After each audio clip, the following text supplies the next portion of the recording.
Oh, it's nice to be home. I was gone away for 4 days, and Mummy was with me. We went to the sales. We went to. And I went class. You went class? Oh, you went dance class. Dance Where do you go? class Where do you go tomorrow? to Monday. Where do you go Monday? I didn't know. School. What else do you do? Do you go on a bus? Ah. So, for those of you out there, I'm listed tomorrow on Whispering Song in Early and Sweet on Pete and Late, but I'm not going to be there in time to go with Whispering Song because I told Addie Bear I'd get her on the bus tomorrow, and her bus does not leave in time, so I'm going to stay home for the first part of the morning and get you on the bus. Okay, say bye to everybody. Get your purple seat. Do you want to get in your seat and talk to everybody? No. So I told Addie Bear I'd get her on the bus tomorrow. So I'm not going to be there to drive Whispering Song. I am going to be there to drive Sweet on Pete. Tuesday morning, I'm going to go back to Northfield Park Monday evening.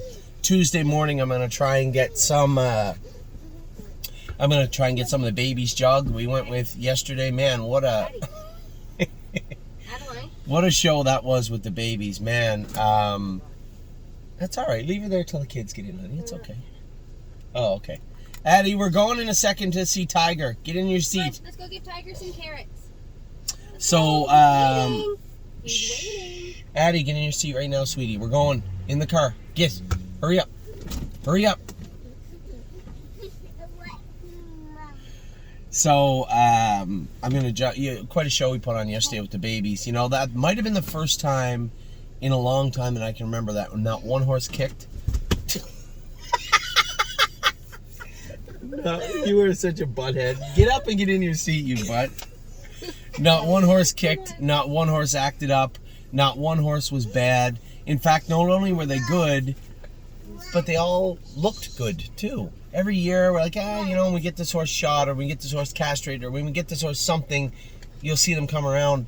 Man, you guys saw the videos. These horses were trotting good. Now the pacers were cantering. You can't ask for much more than that. But the trotters were just really nice gaited horses and really professional, well-behaved animals. So very, very happy with the way that went. We're now we're into sale season. The track last week was not our best week. And, it would be silly for me to come on here every week and say, oh, we had another great week. Oh, we had another great week. Oh, we had another great week. Eventually, we were going to have a lackluster week. It just was going to happen. And, when I say lackluster, we were in the Champlain that went for $90,000 with Crantini and... No, in a second. I'm using Mommy's phone. Crantini and Carter Michael Dio, and they both... Hey. And they both made a break. Carter Michael Dio had appeared to be over those breaks. Now, the break with James before, you guys knew what had happened with Carter Michael Dio. James got doubled up in a hole, and he ended up making a break. The other night was different. Hit the bike, but, circumstance, timing. We talk about this all the time, and I'm not blaming Jody. It happens. He did the exact same thing that Dave Miller did in Philadelphia, and the horse was fine. So I don't really know what to say had happened with Carter Michael Dio. I know exactly what happened with Crantini. When you get a horse that's known to be a little fractious, a little light upstairs, and then you put him on the rail at Mohawk. Rail at Mohawk is one of the toughest places to leave from. Then you put a trailer behind him. They can hear that. He can hear there's a horse right behind him. There's a horse right beside him. The gate's coming back. If you saw him, my heart skipped a beat. When he was going up to the gate, he ran for a step and then, Eddie, he ran for a step and then came right up trotting. And I'm like, oh my God. But I know what comes next.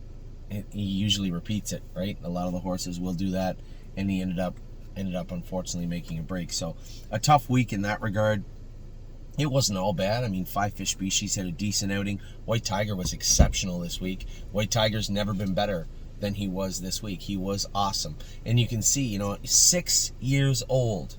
The horse now just finally, you can put him on the gate like a racehorse. He'll follow. You can quarter pole him. He'll trot away from them down the lane. He's doing everything proper. He's 6. He didn't do it when he was 5. He certainly didn't do it when he was 4 through 2. It took till he was 6 to finally figure out racing. You know what? good for him. Now I wish he'd figure out consistency. We'll see if he's figured that out this week. It's true. We'll see if he figured that out this week, because he is not and has not been the most consistent horse in racing. He somehow seems to know how fast the other horses are better. Yeah, he's good at reading the program. Yeah. Do you need a hotspot? Is that what you're doing? It'll connect when you get away from the house because it's trying to connect to the house. But you don't have your hotspot on. Yeah, So what's it's it on gonna- automatically. No, your hotspot is not on automatic. Yeah, I have it. Okay. Globetrotting actually put in a decent mile yesterday also, or last week also. 54 last quarter and 28. You know, I pay very close attention, obviously, to how our fillies that have turned into mares have done, especially the ones that we planned on breeding. And part of me wishes we just bred Globetrotting last year. I mean, obviously, on the racetrack, she hasn't lit the world on fire. Yes, she took a mark of 52 and won the exact same speed, 52 and 4 and 52 and 4, with and without hobbles on. Talented mare. Another one that was been inconsistent for a while. She had tied up a Glare AM, that type of situation where they tied up a little bit, and we're not the most consistent horses by any stroke of the imagination. But what's wrong? Okay, it turns out that's wrong. It turns out you don't have your hotspot on? It'd be insane to put it on consistently. So, when we talk... They're putting Mommy's hotspot. I know we're putting Mommy's hotspot on, all right, bud? High fives. Oh, thank you. So, Globetrotting did race good last week. Are we going to hurry up with that? Or did race good last week with a 154 mile last quarter in 28 seconds. The aforementioned Eglarium will be qualifying on Tuesday. So will our girl long-awaited first start for Lady All-Star also on Tuesday. But we'll go back to next week. Renegade Gypsy was sensational. He was very, very good. Second, closing again at the wire in 53 and 1. The horse is racing very, very good. Sailor was good also, 54 and 2, but he come 27 and a piece, I think. He was very, very good on, what day was that? Tuesday, Monday? Tuesday. Locatelli made a break at the gate. We're trying to solve this whole Locatelli thing. He's made a break on myself, James, and Chris Christopher at the gate. He didn't make the break on me the next week because I tightened his hobbles up a little bit.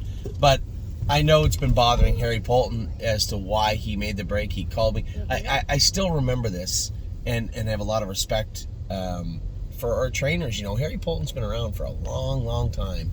And for him to pick the phone up at 7 o'clock in the morning, call me at 7, I remember it was 7:17 in the morning, to ask me and talk to me about Locatelli and say, you know, he's not acting right in the burn as far as he's being aggressive in the burn and kicking and biting at people, and something's up, something's bugging him, and I think it's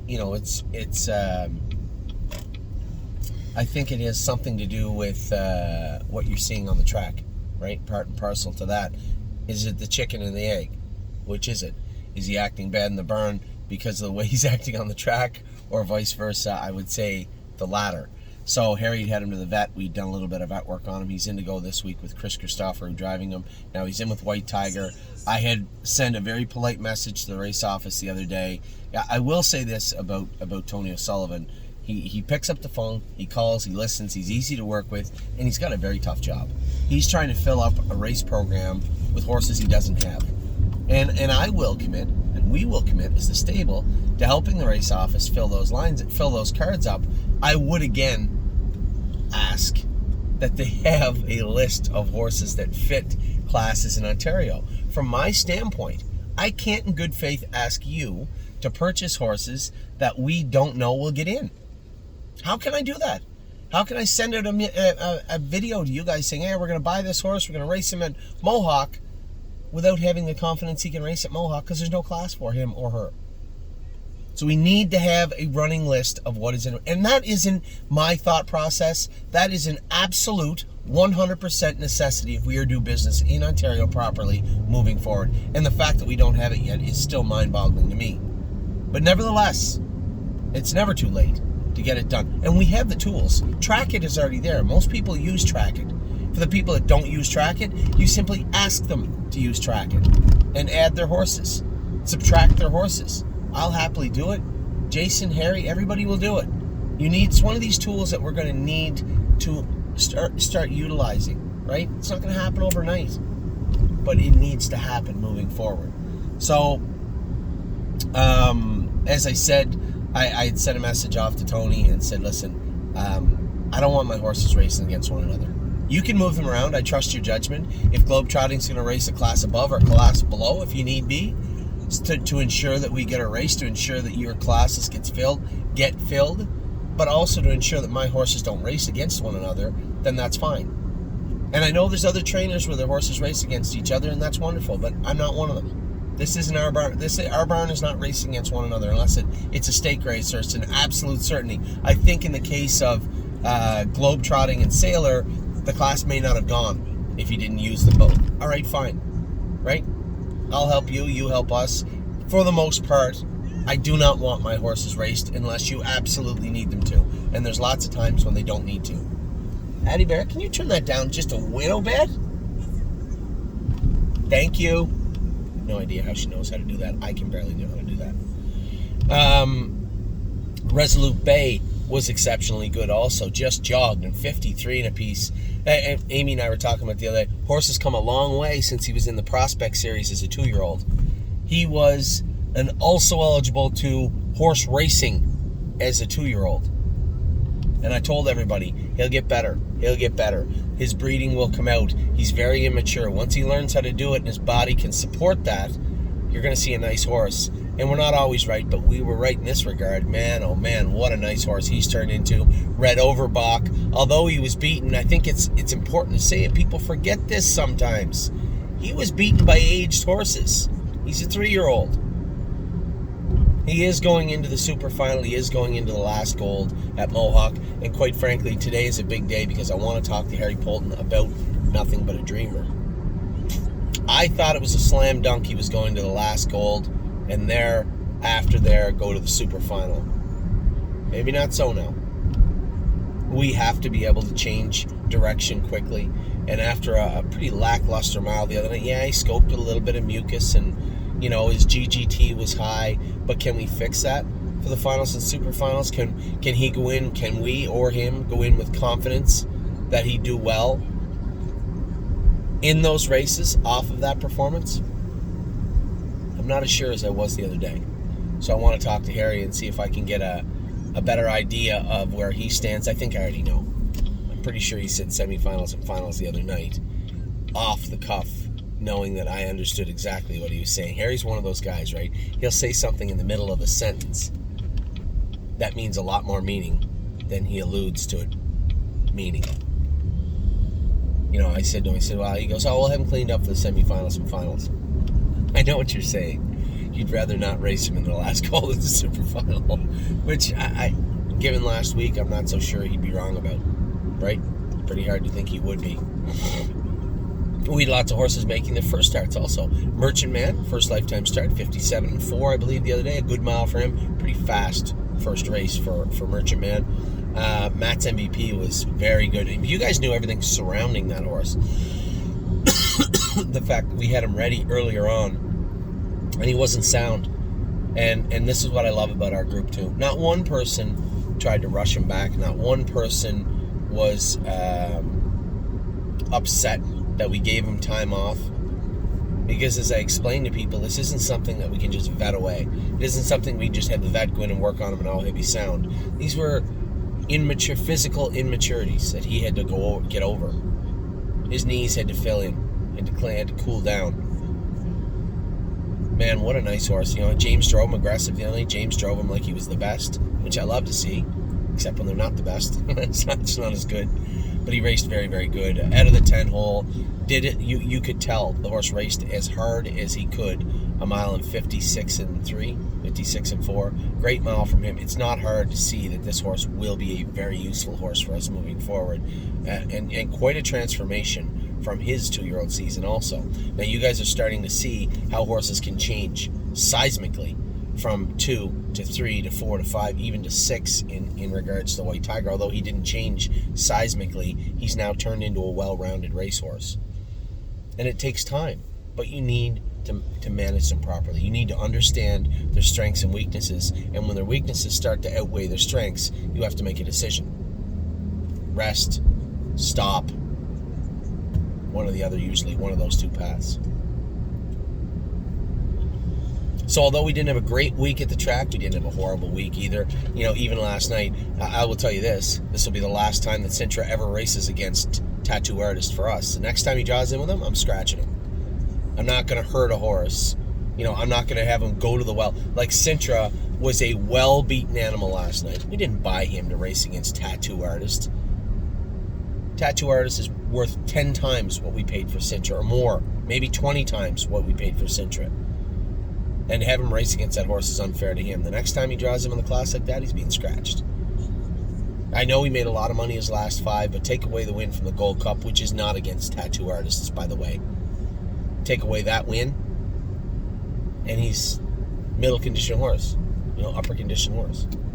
So I get it. I get why they had him in the Open last week, and yes, it looked like he was going to win, but that's quite a difference between 49-1 with horses he can do with, and 48-4, 27 flat with horses he will never, ever beat. So that won't happen again. In fact, if they're hell-bent on leaving him in the Open again next week, we might just take him to the Meadows for a couple of starts. Sintra will race his winter in Ontario. But he's clearly a good shipper. Made it all the way to PEI and won the Gold Cup. And finding him a little softer company until we get some of that money he made in PEI off his card might be beneficial also. So I'm going to make a very frank phone call to the race office also this week. Do you have plans of putting Sintra in the Open? If you check yes, I will be getting health papers for him, and he will be going to the Meadows. Northfield's a bit of a buzzsaw, right? Meadows Open's got to go for $16,000, $17,000, something like that. Just somewhere to get that big check off his lines, and do so, win races, but for less money, right? And again, it's the old adage: it's not what you race for, it's what you get, it's what you take home. I would say he'd take home a pretty good chunk of the Open money at the Meadows, and a smaller chunk for the most part of the Open here. So try to keep him out of the Open and manage him properly, and definitely never have last night happen. It was pretty. Watch the line, look at the line. We have a horse that paced 48-4, come 27 flat, but to be a soundly beaten last place finisher, not cool. So that won't happen again. And I'm not mad, just circumstances. It just won't happen again. And then I looked at New Jersey last week, Brace for Landing. I know what happened with Brace for Landing. When I say Brace for Landing's immature, I mean in every single way, right? And it's not necessarily a bad thing. He's just an immature horse. He's also immature in his airway, when you grab him. If you look at the two races that look similar, when Mark McDonald, my brother, drove him in Toronto, he looked like he was out of power, right? He looked like he just maybe wasn't good enough. And when Tim Cheechuk drove him the other night, it looked the same thing. He was present.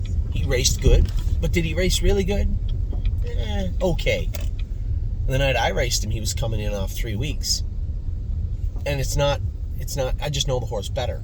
If you look at the way that I drove him, as opposed to the way that Timmy and Mark drove him, I never did cinch him up tight. I just let him float over to the front. Once you get to the front with him, you can do what you want with him. But he's just immature. He's learning. And when he gets in a group of horses, he gets his next, he gets his back up, and he wants to fight. He doesn't understand how to do it properly yet. And what he does is he can shut his own air off. You grab him a little bit, and Mark said he was pretty hot in the post parade. You grab him a little bit, you can shut his air off. Now, proof in point, I can explain exactly, if you want to go back and watch the replay, I can explain exactly where it happened. Watch him getting into the last turn, I guess in the latter stage of the backstretch. You'll see him just gap off. And I'm watching the race, I'm like, oh, is he going to make a break? Is he getting out of gear? Because it's very rare that he would do that. No, what you just saw happen is him almost shut his air off a little bit, kind of choke a little bit, come back to Timmy, and then once he got stretched out a little bit more, he got his head out, and he went on. But at that point, the damage was done. That takes a little away from the horse. It's not Timmy's fault. He didn't do anything wrong. You just have to know the horse. So Brace for Landing's a little trickier situation. He only got 4 or 5 starts. I think we'll race him. I told Megan to aim for a maiden somewhere. He can go to Kentucky. I would love to see that horse let his hobbles out, take some of that weight off of him, and race him over that Kentucky surface. Man, I would love to do that. but I don't want to waste a trip either. If they're just going to go in 52 in front of them, I don't think that's very cool. He does have the kindergarten in November if we choose to continue on. He's got the Valley Victory also. So we have a lot for a brace for landing. First and foremost, I'd like to get him sorted out. That's what I'd like to do. And it's not like he's, we got to fix this and I don't know what's going on with him. I know exactly what's going on with him. Just a matter of make sure he's comfortable, make sure he's good, and drive him very, very light. And I think that's easily fixed. Now, landing strip, I thought he was a little off left hind. I talked to Megan about it after the race. She said her vet went over him. She thought it was his hock. He looked the same to me the other night. And he ran on Mark behind the gate. And he almost ran on me. If you go back and watch the night I drove him, he started that foolishness behind the gate. A little ignorant, too. If he wasn't so well-bred, he'd already be a gelding. But he was Pinkman's brother. And I know Pinkman was gelded. And I know that whole argument behind the entire family. We were going in behind the gate from the rail, and he tried that foolishness. He was going to run, and I snapped him one on the tail. And, hey, I roared at him. He knew he wasn't getting ahead of me, and then he took off. But the other night, Mark drove him, but still, that would not be your go-to move for a 2-year-old trotter. When they put a step in, you can feel them start to soften like they're going to make a break. As a driver, your first instinct is, hey, and just soften them up. This guy, little firmer hand, and he'll go on. But that would not be your go-to move for any driver. It's just that I know landing strip. I know what you're doing. I know what you're attempting to do, and you're not going to get away with it. And once you get him rolling in behind the gate at a better speed, then you're fine. That was just him screwing around the other. Now, I guess, in fairness to the horse, that left hind was still there. So what is it? It's not his hock. He's injected his hock. He's no better. So where is it? A little bit up higher, maybe? Stifle? Maybe he's got a ligament that's bothering him. Now, it appears, from what I can see from our horses, that Megan's got a really good chiropractor, somebody can really work on the muscles and ligaments of the horses up high. She said she's going to have her chiropractor come in and look at the horse and see how he is. Now, in regards to tactical mounts, Mark said the same thing. He said two things. I wish I could over the half a little slower. He said when she cleared to the front, she got a little grabby. Again, Mark doesn't know her. She's got a really, really good mouth on her. And if you seesaw her, which, again, 2-year-olds sometimes can make a break, but if you seesaw her, she'll come back to you. She's very respectful in that regard. But again, very tentative to do that because, again, horses sometimes can get a little revved up, a little angry, or make a break. She would not. But, again, Mark didn't know that. And then he said, I really did get her to settle getting into the last turn, but he said a little too settled. He said she just waited and waited and waited and just didn't have enough to outsprint everybody. He said, now I wish I had just let her rock. 124-4. He said, I'm sure she trots 54-2, 54-3. Timmy might probably still beat me, but the rest of them do not. I'm second. Which I think is a fair synopsis of what I saw. That's exactly what I saw take place also. Man, she's going to be such a sweetheart as a 3-year-old. She is such a nice filly. I think she, too, maiden, now when there's a 2-year-old race type thing around filly, a couple more starts into her. If we get her through to November 5th and decide that, and I don't know how many are going to be in the kindergarten still. There's been a ton of divisions. The 4th division is November 5th. If we race her and she's won and she wins, does she get in the final for 300? Does she get in the consolation for 100? Or does it not even matter mathematically? It doesn't matter. You can't make it. I'm not sure. I have no idea. So that's where we're at with the horses racing this week. And then obviously Taiwan on last night. I think that I want to believe that Taiwan on was good. Just those gaps in her schedule, right? 2-3 weeks. That longer one where she was sick and Megan was getting her good. Even from the final to last night was 10 days. She's back in 7 for next week. Adair Castle beat her ahead at the wire. And I haven't talked to James. I'm sure he's going to say, I just let her coast. I can tell you one thing. Adair Castle's been racing awesome all summer. This filly's had massive gaps in her schedules. 7 days right back. I would even like to see 7-7. But 7 days right back in the final. Yannick driving this filly back on 7 days. I think you're going to see even a better filly. I think she's got 52-3 in her. And it's probably not enough to win. They went 52-1 last night. But the right situation, the right setting, the right trip, I think she's an outsider. She's got a shot. So that's the racing this week. It wasn't superb, but it was good. We raced in multiple Grand Circuit events. We did good. I mean, Bravura was a winner at Northfield, and we had a good week. The fairs everywhere. We had a good week, but we've been spoiled. It's not really what we've been used to. So next week's a big week for us. Obviously, Saturday is the biggest race we've ever been in. We're in the $1 million Mohawk Millions race with Crantini. That in its own right, the $1 million is stressful. Then you put the lunatic in there, and it's very, very stressful. You're going to be sitting there chewing your nails all week. But nobody's going to have any nails left on their fingers. You're all going to get to Kentucky. Won't be able to turn the page of the catalog. But it's been fun. It's been a great ride. It's been a great summer. And then, you factor in what we did at the sale yesterday, or Friday. I truly, I'll skim through it quick. I did a whole in-depth video for you guys the other night, but I was just so proud of what we did get done. Again, talking, I was so surprised also. We bought Levesque in Motion. I bought the horse. I virtually gave the man a handshake on the phone for the filly. I don't have her yet. She's at his farm. I told her, we locked her in. We put her on the site. 75% of her sold overnight, which I think was fair anyway. $14,000 for this filly was low.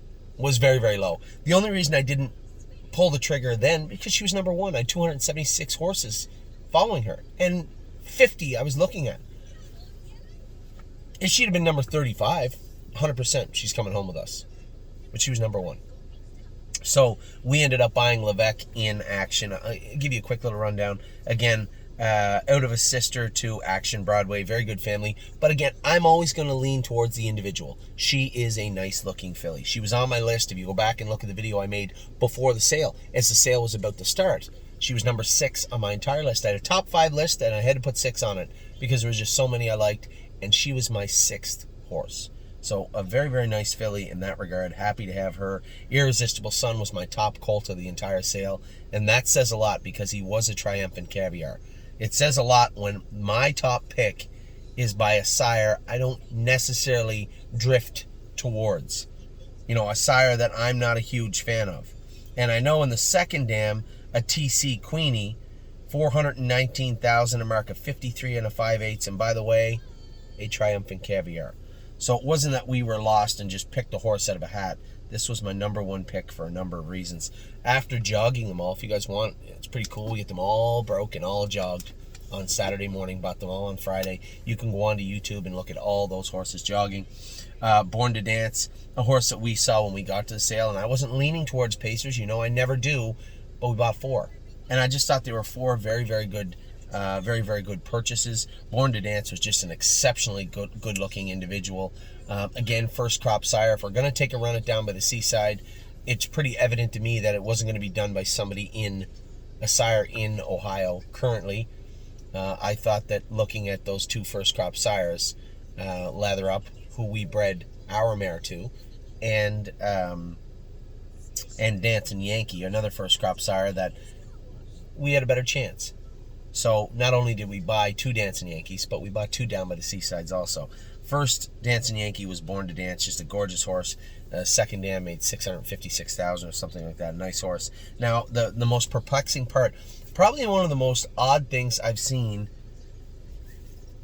in recent memory, was my number 2 pick of the entire sale went for $8,000. I poured over the info. I looked at the catalog's not super strong, but it's not super weak. And the horse himself is an Adonis. He's just a gorgeous animal. Go watch the video of him jogging. He looked like the best horse on the track yesterday. Now it's day 1 and there's a million miles to put on them. First day in the harness on the track, this horse probably looked as good or better than anybody. And he was my number 2 pick. I still don't understand how he went for $8,000. That's the sale for you. You never know. Number 54 was a filly that Amy and I both loved. This was a creatine filly, first foal from a Muscle Hill mare. Again, good family, lots of speed and money in the family, but just a beautiful filly, and I liked her again. I'm going on also the information that I had from going with them the next day, jogging them. Again, like I said, this is the first year where they all did it right. Yeah, sure, you get some that act up or bounce around or lay down or kick or jump or bite, something. No. The entire 13, the entire Baker's dozen did everything properly. And oh snap, you, beautiful filly on the track. No Chance in Hill. This was my only kind of flyer in the sale. I did look at him. I gave him a 9, a light 9, which meant you don't really need him, but if you can get him for the right price, which I did, jump in. How do 10. you eat, Mom? Yeah, I'm almost done my video in 1 second, then we'll both go see him, okay? Okay? Okay? Okay? Okay, turkey. So No Chance in Hill. I took a flyer on him, and if you guys have ever been to a sale with me, Steve can tell you, Amy certainly can tell you, anybody that's been to a sale with me, you show me a horse that's got some fire in them, and that's a horse I'm going to watch. This horse literally almost decapitated a girl going up to the sale. He was very ornery. Then when the lady come up, Stacy, the lady that bred this colt was the lady that bred Swandre the Giant. So I obviously had a rapport with her from the past. Stacy said, please, after we bought the colt, she said, please be careful with this horse. He needs to be gelded. He can be mean. I said, oh, okay. And I was going to geld him. I told you guys in the video I'm going to geld him and number 91 right after. This gypsy colt was striking and striking and striking the whole time. And I'm like, yeah, those two can be gelded right away. I went out and jogged them yesterday. Perfect. Weren't bad. Weren't mean. Didn't kick. Didn't smash everything. Just put them right on the track. Asked them to do the work politely. And they did it. Both of them were very, very good. So 83, No Chance in Hill. Yeah, he's noisy. He's loud. He's big. He's strong. He's a bit of a badass in the barn. On the track, all business. And that brings us to the next one, which was Gypsy Hill. This is a horse I thought looked as good as anybody yesterday also. Man, just a very, very nice horse. I wanted this horse. This was one of my top picks for sure, was Gypsy Hill. This is a What the Hill colt, May 8th. And again, a big colt for May 8th. A May 8th colt out of a sister to Renegade Gypsy by chapter 7. Just looks nothing like Renegade Gypsy, but very, very nice looking horse on the track. So as my day goes on now, I'm super, super happy. 102, here's the kicker. I love the fact that our clients will sometimes approach me and say, what are your thoughts on this horse? And Randy and Bob, I had actually talked to them about the horse. And did you see 102 at Springhaven? Oh my God almighty, what a beautiful, beautiful horse. He said, yeah, he's going to go for $1 billion. I said, yeah. So I'm thinking, obviously I was there with Randy and Bob all day. I said, what do you think? What do you think that colt would bring? Because, we do have a number of people that would be interested in a horse like that. He said, well, we are definitely interested in a horse like that. He goes, well, what do you think? I said, probably 120. He said, well, I was thinking like 140. And he said, if you do get him for less than 140, you can count us in for a quarter of the horse. Which kind of made things difficult because Randy and Bob didn't own a quarter of the buckets, so I couldn't put him in a bucket, right? And the whole thing that allowed me to bid on the horse to begin with was the premise that one owner already was speaking for a quarter of the horse. And I did my best to accommodate everybody, right, that wanted in on him. We bought him for $127,000, and Randy was right there and just, said absolutely. And we tried to accommodate everybody, but we couldn't. It's so weird. Here's one of the most expensive Ohio bred we ever bought, one of the most expensive horses we'd ever purchased, and he was literally overflowing with requests from inside and outside the stable, heading to dinner now. Obviously, I accommodated our stable clients first and foremost, best I could. Some people were left out. I think that was a different situation, though. You understood the mechanics of why it had to be done that way. So he was outside of the buckets, fully subscribed. You saw him jog yesterday. He's noisy, but he is one big, good-looking colt. Man, oh man, he is gorgeous. I would like to know who I was bidding against. I'm going to ask Mark Weaver if it was Ronnie. I find it hard to believe that it was because the last 10,000 of the bids were 1,000 was 117, 118, 119, 120, 120, which is odd. But I was as close to boiling over as the other party was. We just stuck it out a little bit longer. So we got number 102, Cowboy by the Sea, for $127,000. He is a three-quarter brother to Captain Cowgirl, who was the best filly in Pennsylvania at 2 and 3. Jimmy King campaigned her for amongst his owners. Kenny Frieder, a client of ours, a really nice man. So I followed her quite intently also, and was very happy for them and very happy for us with him. Next was I'm Fancy Like, another pacer, another dancing hill filly. I originally went over to this horse because in the catalog, I'm Fancy Like is listed as a gray colt, and it's actually a black filly with a big white blaze. Looks a little bit like Gandalf, but longer, better looking, and a big white blaze down her head. She is a sweetheart. You guys, you can't wait till you see her. Go look at the video of her yesterday. She does nothing wrong. Just the sweetest filly in the world. First foal out of a Better's Delight mare. Much bigger than your average Better's Delight. And the half-brother, who I know very well, took a mark of 49. And he wore go straights and got out himself. This filly is as straight as a string.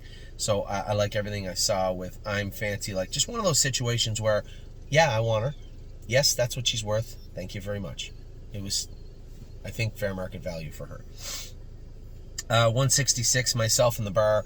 I waited until the last split second to bid on this horse. I was really torn. If you go back and watch my video, the long video about the babies, I was really torn on this colt. Not about the price, not about the colt. I loved the horse. The price was way below fair market. I just didn't know if I wanted another pacer. And he really pushed me over the edge. This is More Than You Know and Miss Mildred's Brother by Down by the Seaside. An absolute upgrade as far as sires go. The horse is built perfect. I had to buy the horse. There was no two ways about it. To not would have been an error. To not would have been an error. And that's the easiest way to put it. The next horse in the ring was one of my top picks on the filly side, Chirahola. We bought her. She looked great on the track yesterday. Beautiful filly. Very, very happy with that purchase. Again, she was another, somebody said, I thought you didn't like What the Hills. It's not that I don't necessarily like them. They're more stubborn than I am, which frustrates me. But now that I know them a little bit, yeah, we're going to win right now. But now that I see the What the Hills, now that I know what they're like, I have to bend for them. It's pretty clear they are not as flexible as I am. So knowing that going in helps. Again, Andover Hall, second foal from an Andover Hall mare who's a brother to a horse that he's been a very good horse his whole life. Hold on tight to your dreams. 202 purple. Hey, you turkey. 202 purple. Hey, I got a horsey named Purple People Eater. She's not here. She's in Ohio. Come on up here with me. We'll talk about the last couple of horses. Purple People Eater. Do you know the horse Purple Aura that we have? That's her sister. Come on up here. Her sister's name is Purple People Eater, and she is a very good-looking filly. I don't have to explain too much about her. For that price, I think she was well worth a look and well worth purchasing. So Purple People... No, you can't go outside without shoes on. You have to wait for me. But Purple People Eater was an easy purchase. And a filly that I liked, one of the sneakier purchases, I want to say, of our entire... Not sneaky that we crushed it or anything. Just a filly that really impressed me on the track yesterday. Sedona Hill, who is Purple Aura's aunt. Not only did we get the sister, we got the aunt. And Sedona Hill just looked awesome on the track yesterday. And the last purchase of the day was probably the easiest one of all. I told Danny exactly what he would go for. I said, this colt will bring $26,000. And we will buy him. And it was exactly what I said. This is Slim Jimmy's full brother. And when I say full brother, I mean in every sense of the word. He is if you had hooked him in the jog cart, not paying attention, went out and jogged and stand and said, hey, how's Jimmy today? You'd be like, yeah, he's pretty good. There would be no way that anybody would not know it wasn't Slim Jimmy. He's a little bit smaller than Jimmy. But he's a twin, a literal twin of him. Do you know Slim Jimmy? No? Do you know White Tiger? Yeah. Who's your favorite horse? White Tiger. White Tiger. What about Cake? Yeah. What? You can only have one, though. Which one? Cake or Tiger? Cake. Oh, I'm telling Tiger. So, Tiger. You tell everybody. We're all done with our video now. We're opening No, video. not video. Yeah, and say goodbye, everybody. Goodbye, everybody. I will talk to you all very soon. I hope you're having a great day. Obviously, I am. See you later.